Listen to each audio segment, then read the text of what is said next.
Omniscient Reader's Viewpoint. Mereka yang seharusnya telah gugur. Hancurkan Double Dragon Sword. Begitu Li Jihe mengucapkannya, kekuatan sihir meledak dari kedua pedangnya.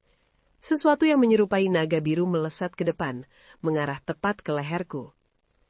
Double Dragon Sword, pedang terkuat di semenanjung Korea, dan relik milik Adipati Kesetiaan dan Perang bersinar terang. Aku membaca lintasan serangannya, lalu mengaktifkan Way of the Wind dan Electrification. Hei, kau jadi lebih kecil? Dari mana inkarnasi ini muncul? Laksamana Li Jihe. Ia bertahan hingga skenario ke-95 dan merupakan salah satu dari 100 manusia terkuat dalam Ways of Survival. Tetapi itu adalah cerita ketika ia masih hidup. Kalau aku ingat dengan benar, dalam novel aslinya, Li Jihe di ronde ke-1863 sudah lama mati. Lalu siapakah Li Jihe yang ada di depanku ini? Aku terbang ke ketinggian yang tak bisa dijangkau Double Dragon Sword dan berteriak. Li Jihe, berhenti, aku bukan musuh.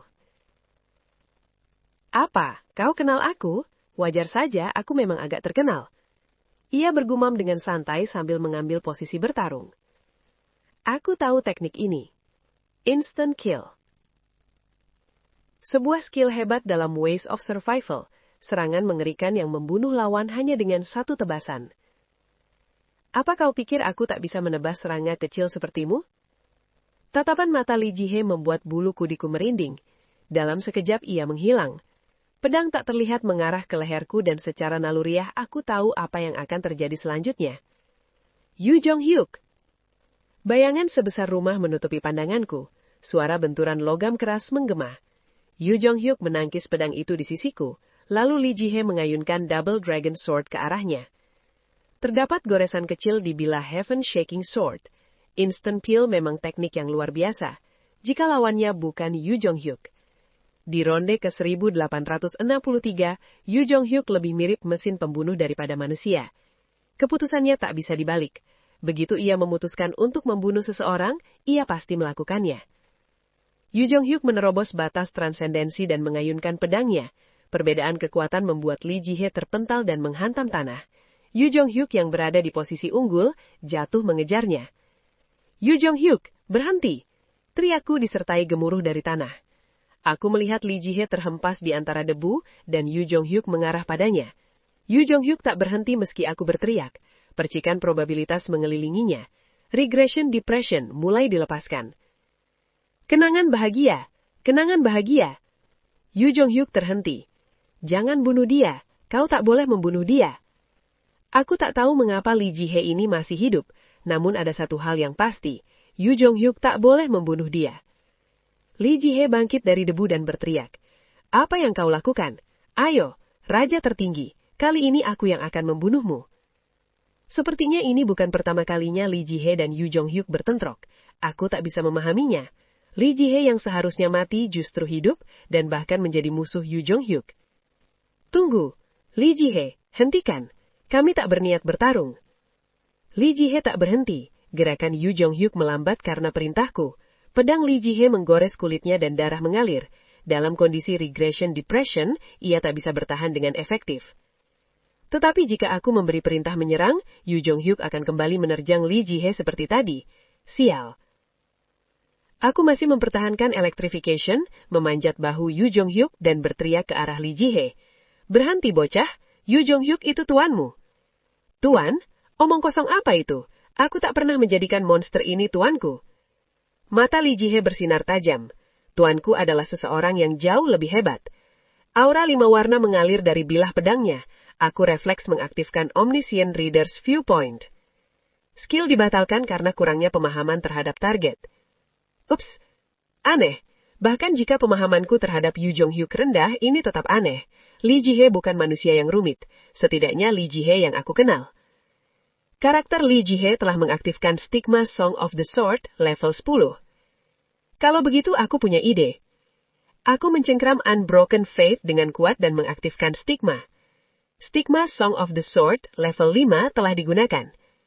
Ekspresi Li Jihe berubah kaget saat melihat aura 5 warna muncul dari pedangku. Ia tampaknya belum menyadarinya. Stigma ini bergantung pada keberuntungan. Mari kita lihat siapa yang lebih beruntung. Li Jihye mendapat giliran pertama. Tulisan-tulisan melayang di udara. Catatan harian Adipati Kesetiaan dan Perang. Hari ke-10, cuaca cerah. Setelah sarapan, aku pergi bekerja di Donghun. Bingo! Wajah Li Jihye terdistorsi. Song of the Sword adalah skill yang dikembangkan dari catatan harian Adipati. Tanpa keberuntungan, efeknya tak akan aktif. Kini giliranku. Hari ke-28, cuaca cerah. Aku menembak 5 anak panah sebanyak 10 kali. Dalam 5 ronde, semuanya tepat sasaran. Sebuah panah api meledak dari pedangku. Mata Li Jihye membelalak dan ia mundur. Konstelasi Dewa Perang Maritim menatapmu dengan keterjukitan. Li Jihye memadamkan api di kerah bajunya dan berteriak, "Siapa kau? Bagaimana kau bisa menggunakan stigma sponsorku? Ayo kita bicara. Aku akan memotong anggota tubuhmu dulu, baru kau menjawab." Ekspresinya menjadi serius. Aku tak tahu sponsor apa yang kau punyai, tapi mereka akan menerima luka besar. Li Jihye menarik pedang lain. 4-in Demonic Beheading. Pedang yang juga aku kenal, namun dalam semua ronde yang aku baca, Li Jihye tak pernah memilikinya. Biduk, berikan aku kekuatanmu. Bintang-bintang bersinar di langit. Dari 7 bintang asli, kini tak tersisa 4. Cahaya menyilaukan menyelimuti pedang itu saat berevolusi menjadi relik star. Aku tahu apa yang akan ia lakukan. Pedang ini mampu memutus hubungan sponsor dan inkarnasi secara sementara. Tapi tatapan Li Jihye padaku aneh. Kau tak punya hubungan? Tentu saja, aku sudah terintegrasi sepenuhnya dengan tubuh inkarnasiku. Konstelasi Demon King of Salvation sedang menatap inkarnasi Li Jihye. Li Jihye mundur 1 langkah. Kini giliranku. Aku menarik pedang yang sama. Hah, bagaimana mungkin? Aku melompat dari bahu Yu Jonghyuk dan mengayunkan pedang itu. Jalur Way of the Wind melewati kepala Li Jihye. Percikan meledak dan ia menjerit kesakitan. Ah! Bintang Dewa Perang Maritim yang melindunginya berkelip. Aku mundur. Konstelasi Dewa Perang Maritim murka padamu. Gagal. Aku berniat memutus hubungan sponsor Li Jihye, tapi tak berhasil. Mata Li Jihye memutih. Adipati Kesetiaan dan Perang dari skenario ke-95 hampir turun ke dunia. Aku buru-buru mengecek air di sekitar. Jika armada gantung muncul, semuanya akhir. Air Chongyekeon melayang di udara. Ilusi armada gantung mulai bermunculan. Sial. Aku memohon Adipati Kesetiaan dan Perang, tolong hentikan. Suara pria serius terdengar. Tangan pria besar seperti beruang menunjuk bahu Li Jihye. Konstelasi Dewa Perang Maritim sangat murka padamu. Konstelasi Master of Steel mengirimkan tatapan dingin. Pertarungan antar konstelasi. Adipati Kesetiaan dan Perang mundur terlebih dahulu. Ilusi armada gantung menghilang, dan Li Jihye terjatuh ke tanah. Seorang pria muncul dari belakangnya. Kau juga ada di sini. Aku terdiam. Apa yang kau lakukan, Li Hansung?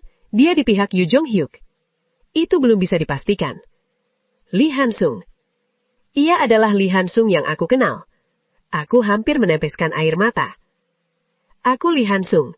Bolehkah aku tahu namamu? Aku Kim Dokja. To be continued.